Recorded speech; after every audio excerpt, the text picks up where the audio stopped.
In this lesson, we're going to take a look at a few different methods of incorporating depth of field into our mental ray renders. Alright, so here's the scene that we're going to be working on, and right now we have a render with no depth of field that's been applied.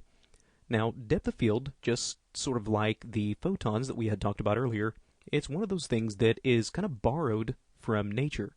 So you or I, whenever we look at something, we will focus on one thing, but all the other objects should become blurred. Only the object that is being focused on, or is at the center of our attention, should be nice and sharp. Now, when it comes to depth of field, there are actually several different ways that we can go about doing this.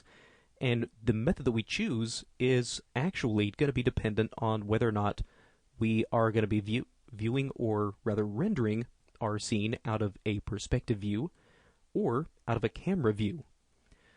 So I actually have one of each set up. I have my perspective view over here and my camera set up over here.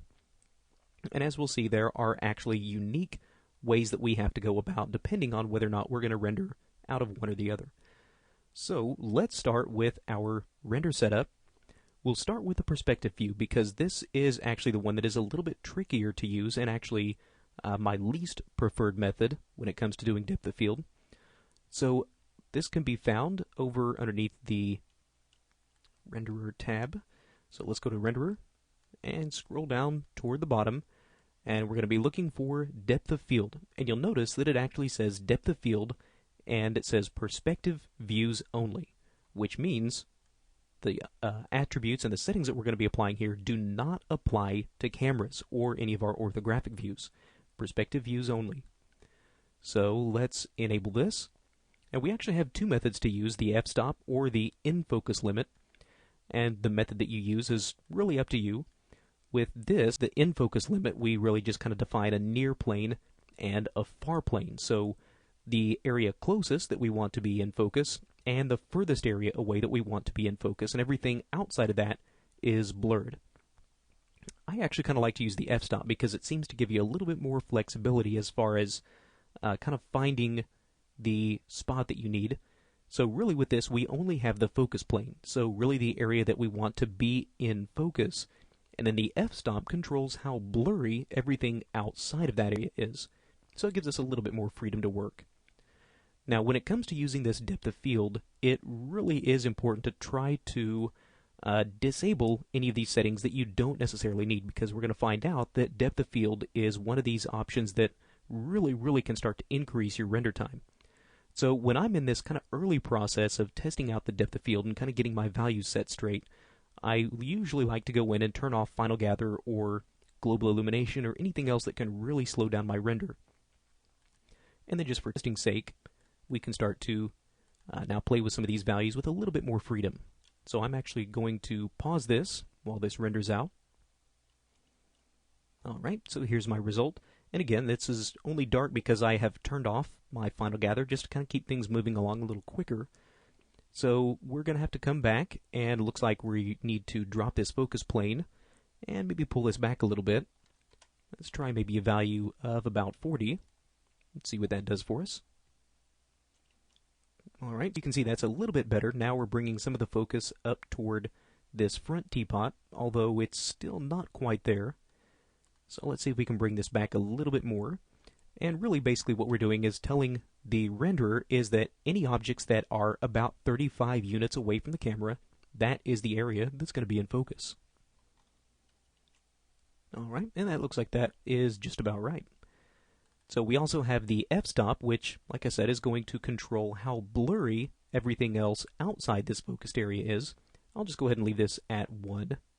The higher the value, the more in focus these outer areas are going to be, and the lower this f-stop, the blurrier these areas are going to become. So now that we have this set up, let me turn my Final Gather back on, re-render this,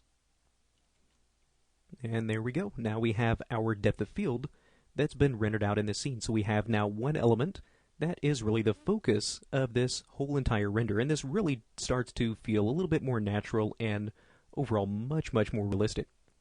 So these are the settings and the procedures that we have to go through if we are going to be rendering this depth of field from a perspective viewport.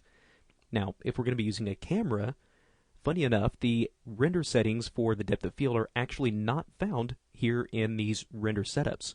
They're actually found on the camera itself. So if I choose to render this from the camera instead and re-render, you can see that we have no depth of field in this image. So this method, when it comes to using the camera, is actually a little bit more foolproof. It's actually a lot less guesswork involved whenever using this camera-based depth of field. So to access this, we need to get into the camera itself, and we'll go to this Modify panel. And we want to scroll down, and we want to look for an area called the Multi-Pass effect. Now, right now, it's going to be set to depth of field. Since we are going to be using mental ray instead of the scanline renderer, we want to make sure that this is set to depth of field for mental ray. All right. Now, this particular depth of field on the camera is actually controlled by this little thing here, the target distance. You can see as I dial this up and down, it's a little bit easier to see in our top view. As I start to dial this up and down, you can see this target is moving back and forth. Okay, so as I dial this target distance down, and let's say I focus it right over this particular teapot, that is the area that's going to be in focus. It's pretty straightforward and pretty simple. I can actually choose to maybe bring another object in focus, maybe something that's a little bit further back. Just move that target distance, and there we go.